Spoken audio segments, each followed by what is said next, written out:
Record. Hello, and the warmest of welcomes to episode 2 of Not If, But When, the podcast which answers all the questions you have ever had about all things funeral and many of the ones which may have never even occurred to you. My name is Kirstie Atherton. I am an independent celebrant and I am based in the northwest of England. And my name is Lyndsey Conquest. I too am an independent celebrant based at the other end of the country in Bedfordshire. Welcome to episode 2, What Even is a Celebrant Anyway? Now, Kirstie, before we start, will you share with us something life-affirming from last week? I'll happily share something life-affirming, yeah. So last week I had one of those pretty unusual days, really, when I had to do more than one funeral in a day. And as we both know, this is pretty standard practice for lots of funeral celebrants. Lots of them do maybe even 3 or 4 in a day, every day even. But you and I work slightly differently to that, don't we? So Yeah. all funerals that we do obviously are completely unique because all people are completely unique. But just doing some a couple of hours apart really struck me how 2 ceremonies could be so different in terms of the tone, the number of mourners, the music chosen, really everything. And I found that particularly life affirming because I thought we're all so different, and we can all have the perfect ritual at the end of our earthly years, that can be crafted just to suit us perfectly. Yeah, so true. Totally agree. It's just, and that's where we come into it, isn't it? Just helping the families to create that perfect farewell for their loved one. So yeah, lovely. Yeah. Nice story. Yeah. Thank you, my love. What about you? What has been life affirming in your world since last we podded? I think mine would probably have to be how a person can touch so many people during their life without actually realizing it themselves. So I did a funeral for a local gentleman who lived a really quiet life. He had his own routine, which he stuck to, didn't have a long list of accomplishments or experiences or adventures even to sort of weave into his eulogy. So at face value, you might have looked at his life and thought there really isn't much to speak about. But the ceremony was actually attended by 200 people. Wow. Yeah, all of whom clearly loved him, respected him, and valued him. He had made an impact simply by listening to them all, offering guidance where he could, and just showing he cared. And it was that sort of life affirming moment when you realize that it isn't the big showy things we do in life that Yeah. makes the biggest impact on others. Yeah. Just being genuinely kind, caring, and present, I suppose, when others need us is a huge thing, and perhaps something we should all try to do a little bit more. Yeah. That's lovely. Yeah. That's really lovely. Yeah. And something that I really resonates with me as well. I have often had those experiences where someone thinks that they've had a really small, sort of pretty insignificant life, but they haven't Yeah, because it's the impact on other people that's the accomplishment, isn't it? Not yeah, definitely. the huge professional accomplishments or the mountains they've climbed or the wealth that's accumulated. It is just the impact that we have on the connections we make. Oh, that's a lovely one, Lyndsey. Thank you. Oh, yeah, it's a nice one. It's one I'll definitely remember, sort of that one. So, Yeah. okay, so shall we now get into our topic for today? Yes, let's. What even is a celebrant anyway? It's a Um, superb question. yes, it is. So, what sort of reactions do you get, Kirstie, from people when you introduce yourself as a celebrant? I get the sort of reaction, Lyndsey, when I introduce myself as a celebrant, as though I have just introduced myself as a transponder, that people just think, what? They don't know what it is. They sometimes don't know what I've said. They definitely don't associate any familiarity with that word at No. all, even though probably the majority of them have seen a celebrant at a funeral, I would imagine. Yeah. Um, so yeah, bafflement is one Yes. of the yeah, you too. Yeah, Yeah. definitely. And Yeah. then the Just need to then explain. Yeah, that's it. And then you just, yeah, need to explain to them more. You get some people, I think it's getting more known, but it still isn't a word that people will just look at you going, a what? A what? They do. They do. And then do you find then when you do expand on what you are and what you do and what a celebrant is, that people still kind of conflate that with you being a vicar or some kind of Yeah. representative of God Yeah, or definitely. Yeah, yeah. they don't sort of see, yeah, the sort of the difference. So we just sort of get put under that umbrella, don't we? Even Yeah. when you try and explain our role, yeah, we are sort of seen as a vicar or minister or, you know, It's in it's interesting, isn't it? Because it's almost as if like people um just conflate sort of those celebratory things, those kind of ritualistic things, yeah, that you can only do them in a religious way when so many of us now live completely secular lives. It's definitely. yeah, it's interesting, isn't it? I Yeah, actually was once introduced by a not a close family member, but a family member nonetheless, to another family member as someone who had just finished training to be a vicar. really. Yes. So I had to Yeah. even explain it then. But to be honest, in that sense, I was the one dumbfounded. I was like, what? Just Yeah, like, what? So, yeah. So we've not a vicar, some kind of representative of God. And yeah. then also we touched on this, didn't we, in our introduction? I think we've also got the other word that people can't seem to get past when Yeah, we the celibate, we get often called a celibate, and then very often. yeah, very often. And then you've got the handful of people that just don't link what they've just called you, and then you get the people that suddenly realize what they've called you, and you see this sort of waft of panic come over their faces, or their relative next to them suddenly looks panicked and they scurry away in embarrassment. And yeah, Yes, an entirely exactly. an entirely different thing. Yes, an entirely different thing. And I'm a very open person, as you know, willing to discuss pretty much anything, but it is a little bit forward for somebody asking Yes. you if you're a celibate on the Yeah. first time you meet them. So, yeah, Yeah. totally different thing. Yeah. Yeah. So, we are just one of the different types of officiants that can conduct funerals and other ceremonies, but obviously, we're talking about funerals here.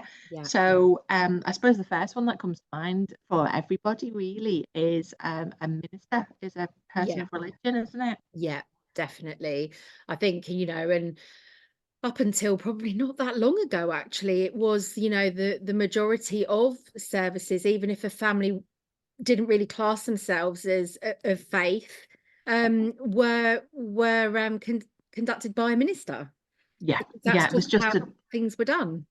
yeah, just the automatic go-to, wasn't it, really, Yeah. even if people weren't churchgoers, as you say. Yeah, because celebrants weren't, you think that they don't know who we are now. I mean, back sort of a good few years ago, there was even less of us around. And I mean, Yeah. there's a lot of choice now. But yeah, minister is still the one that a lot of people think of first and foremost, I think. Yeah, definitely. And then also, I suppose, representatives of other religions, Yeah. um, is probably the next one that people Yeah. think of. Yeah. Um, Definitely. so whilst we're on the subject of belief systems, Mhm. shall we talk about how um, we are both independent celebrants? That's what Yeah. we introduce ourselves as. That's what we talk about ourselves as being. And how many people assume that we are humanists? Yes. Quite a few. Yes, lots and lots. Yeah, Yeah. even when you try and explain it, actually, Yeah. I think people think you're a humanist. That means that you are a human who, doesn't identify with a particular religion, but Yeah. it's actually something more than that, isn't it? It is. It's a lot more than that. I think, humanism is a belief system in its own right. Yeah, And you wouldn't find in a humanist service the opportunity to include religious material, which to yeah, some families is very important, even though they're not having a minister run the service, yeah, or they're not having the service within a church. They may still feel that it's very important for them to include religious elements, and that can mean interfaith families can then yeah, celebrate, their combined faiths in a setting with an independent celebrant, but a humanist is very different, isn't it? There's no religious context. I don't know if you can maybe explain it a little bit better than I have. Not better, no, not at all. No, just to add to that, yeah, it is that belief system, and it's not only relating to religion, it's the belief system that Yeah, the only things that exist are the things that have been scientifically proven. yeah, So I think the limitation there, I mean, if somebody believes those things and has those truly humanist beliefs, then a humanist celebrant is absolutely perfect for them. definitely. But Yeah, if there is any sense from the family or from the deceased that they had a sense of maybe what might happen after our breathing years are over, you yeah, know, whether there's a place, a an energy field somewhere where they might be reunited with people.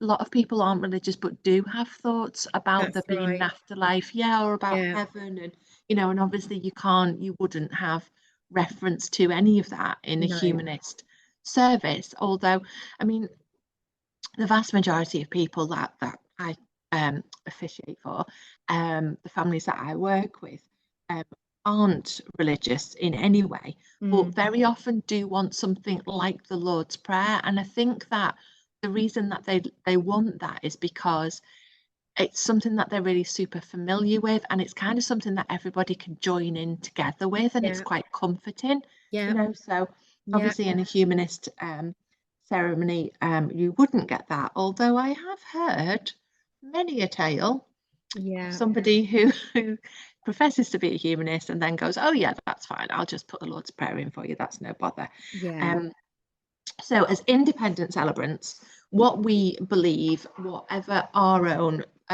ideas about life and belief system is, we put totally to one side, don't we? And we just totally. focus on Yeah, what the family want. yeah.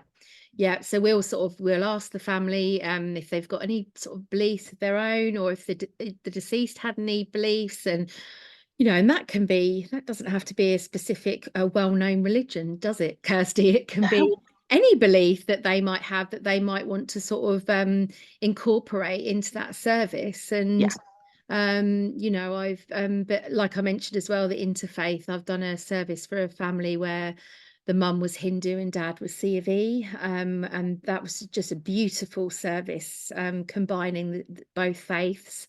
Um, yeah, and yeah. I've done a service for a white witch, which was just, yeah, it was great. Yeah, I love Yeah, putting that one together actually for her. So yeah, we're there yeah, to just focus on the individual's faith and belief system, whatever that that's it. may be, and ours just doesn't come into it, does it? No, not at all. Absolutely does not. No. And I find that people, they don't even ask. They don't even say, well, what do you believe? I think that's happened to me once. Somebody's asked me what my belief Yeah, was, and I'm yeah, open to say what my beliefs are. yeah, Um, but that they're not anything that we would even include or let no, alone foist upon a family, not in any way at all. no, no, that's it. We're there to just be, yeah, completely independent and open to whatever the family want. So, Yeah, okay, so sort of from there, then I suppose, shall we sort of look at what you might be looking for from a funeral, what families might be looking for from a funeral, and what does it provide, I suppose, for the family. Obviously we've got our first one, what the ritual that it provides, and that yeah, can be quite a sort of a mixture of things, can't it? We can include different rituals, but as a whole the funeral is a ritual that is really important to those who are grieving and to help yeah. them through that process. Yeah, absolutely. Yeah. Because we do think about it so little and talk about it so little, sort of Mm. generally in society. I don't mean me and you. We're forever banging on about We it. are, I mean the yeah. normal people. We I don't mean, really stop, do we? no, but the muggles, let's say. Yeah. I think we just think, right, this person's died, then you have a funeral. And Yeah. what you don't have the chance to think of in that moment, because it's the worst moment in your life very often, Yeah. is what do I need? What do I need this ritual to Yeah. give me? What do I need from this? So if I were a person of faith, I would need to know that my person was being honoured within my faith, within the parameters of my belief. Um, Yeah. but when you're not, it's still really important to think, what do I want this ceremony to bring to me? What do I want it to do? And usually the answer to that is you want it to reflect the individual. Yes. Um, and almost in that sense, then I guess your officiant chooses themselves because, if you want to reflect the individual and they were Sikh, then you know exactly who to go to, don't you? Yeah. Um, so yeah, and then also to think about what's going to make this most fitting. If a, and this is slightly going off the subject a little bit, but you know me. Um, I'm thinking particularly about someone whose funeral I conducted quite recently, who was pretty flamboyant, really, was worked as an artist, made their living as an artist, Yeah. loved colour, loved pattern, found real joy and noise and volume in colour and expression. Yeah. But the family um, found it very difficult to think outside of the parameters of what they think a funeral should be. Yeah. So actually, the funeral that he had was sort of pretty traditional, really, in a lot of ways, pretty Mm, traditional kind of structure. And they were really happy with that. And that's fine because the other thing to always remember is that the funeral is for the living, it's for the people who are definitely. left behind. Yeah. And Yeah. to them, it obviously didn't feel fitting to, kind of go a bit out there and a bit woo with it, even though perhaps that was the funeral that he would have designed or chosen for himself. So, Yeah. we do need to think of that. What is it? We want to reflect the person, but we also want to find comfort in it, don't we, That's Laura? it, exactly. And for most families, the comfort comes from, perhaps they've had a really difficult, their loved one has had a really difficult end to their life. Very, it could be sort Yeah, of like drawn out. It could actually, be very tragic yeah, circumstances, and it can be really difficult for family members. They're holding on to these really, really difficult memories of their loved ones yeah, in their final moments, and by having that ritual of the funeral and actually sort of talking about who their loved one really was and the things they yes, loved and sharing those memories, yeah, it enables them a time to sort of just actually some of those memories to just come to the forefront again, and for them to realize that they have got all of these lovely special memories and they can yeah, sort of draw from them during their grief and hopefully take some comfort from that. um yeah, and about joining together, that funeral, that getting everybody in that room, all of them knew the person that has died and all of them played a different part in their life, and not yeah, everyone in that room necessarily knew or will know everybody, but you're yeah, you're there for one reason, and that's because you knew that person. yeah, And for whatever reason, you feel that you have the need to be there and to take part in that sort of final farewell to them, and to give yeah, thanks for their life or the part they played in yours. And yeah, yeah. so yeah, it's really important. It really is, and I love that you've just said that actually about people who've had sort of difficult, long drawn out illnesses. As you know, my and lots of people know, my mum has Alzheimer's, Yeah. and and what you, I think what you need from the funeral. I know you mentioned the lady recently who just said, "I just don't feel like celebrating," Yeah. and that's very often because the death and the path to the death has been so difficult. Yeah. Whereas what the funeral can give you in that sense is a chance to look back at who is this person, not who is this person in these last few years when they've been ill Yeah. and their illness has changed them. Who actually were they? Yeah. Um, and it's a real chance, isn't it, to kind of, Yeah.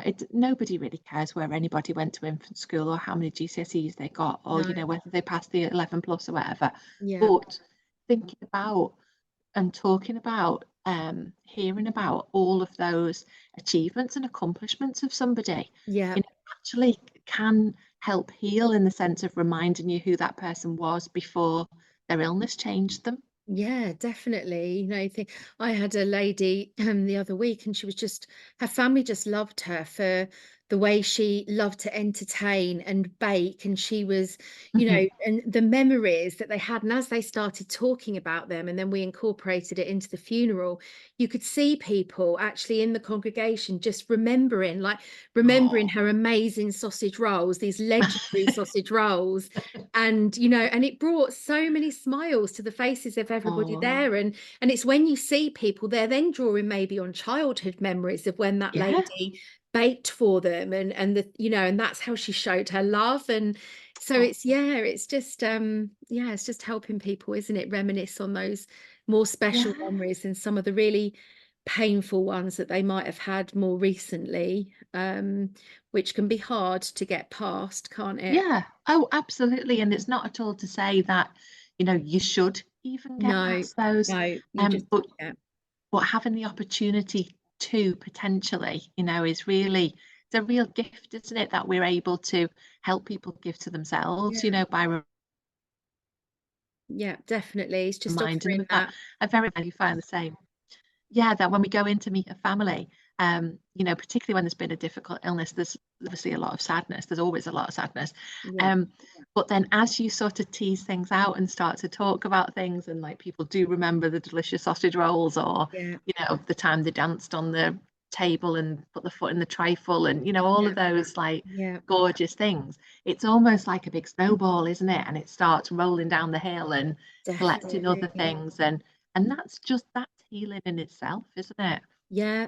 And I often have families, I'm sure you do as well, at the end of the meeting where they just say to me, I thought that was going to be really difficult. I didn't know what to expect, but you just made it so easy. And we Yes.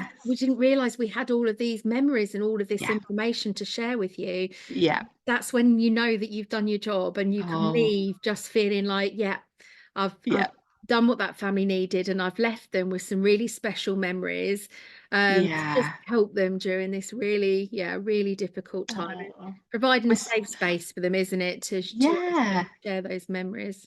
Oh, I'm smiling my head off while we're talking about this, because it just makes me think like we're so lucky that we Yeah, get to be able to help people do yeah, this. It's just, we're so fortunate, aren't we? yeah, yeah. Yeah. Oh, I could talk about it all night, I obviously. know, But me having too. said that, we're going to draw this second proper episode to a close. Yeah, Um, so we're really hoping that after you've listened to us, thank you for that you'll now maybe feel a little bit more confident in being able to decide who it is that you'd like to lead a funeral you might be planning, or a funeral you might need to plan one day, or even your own funeral.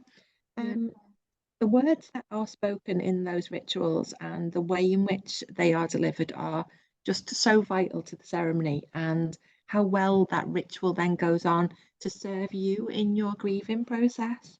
Yeah, absolutely. And, hopefully you've all enjoyed today's episode. And if you have, please tell your friends that we're not scary at all. And they too can find us on Spotify.